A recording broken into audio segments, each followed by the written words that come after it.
Welcome back. The United States has seized a plane belonging to Venezuelan President Nicolás Maduro over alleged sanctions violations. In a statement Monday, Attorney General Merrick Garland said, quote, "The Justice Department seized an aircraft we allege was illegally purchased for $13 million through a shell company and smuggled out of the U.S. for use by Nicolás Maduro and his cronies.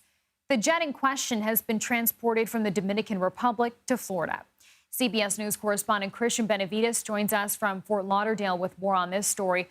Cristian, good to see you. So we understand that multiple federal agencies were involved in this. Explain how this happened.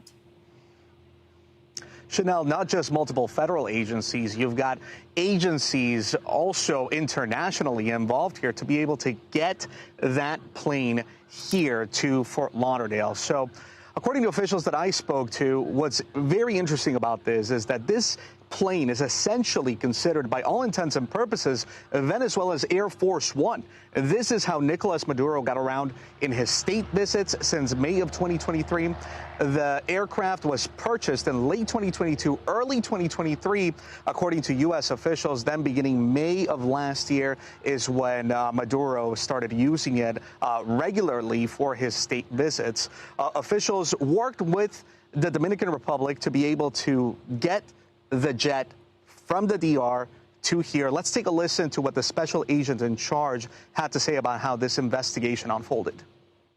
We have a long-standing history of investigating the corrupt practices of the Maduro regime. HSI and its partners have already disrupted over $2 billion worth of assets. We've indicted over 30 regime members, associates, and facilitators.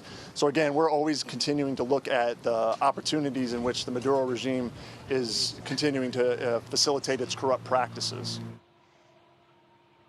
So look, and there are multiple assets over the years that have been, as the special agent in charge mentioned, that have been seized by the U.S. government from folks that belong to the Maduro regime. Chanel? And I just wonder, to zoom out for a second here, Cristian, where do relations with Venezuela stand right now, and how might this impact that? Well, look, you'll recall that back in June, there was the elections that took place. And to that end, so far, not just the U.S., but multiple governments across the world have not sided with the Venezuelan government, who said that Maduro won the elections. In fact, the U.S. recognizes Edmundo Gonzalez, the opposition leader, as the winner of those elections. At this point, the Venezuelan government just released a statement a few moments ago, essentially saying that what the U.S. has done in this case is criminal, and that they'll figure out a way to respond accordingly. That they said that there may be potential monetary damages involved here. So this certainly doesn't help relations. But at the end of the day, there wasn't really much to build on, because remember, after those elections took place, it's not just the U.S., but you had multiple governments across Latin America, across the world, that rejected what the Venezuelan government called the results of that election, saying that Maduro had won when there had been many questions about whether or not his government had tampered with the results of that election. So what happens next in the investigation then, Cristian?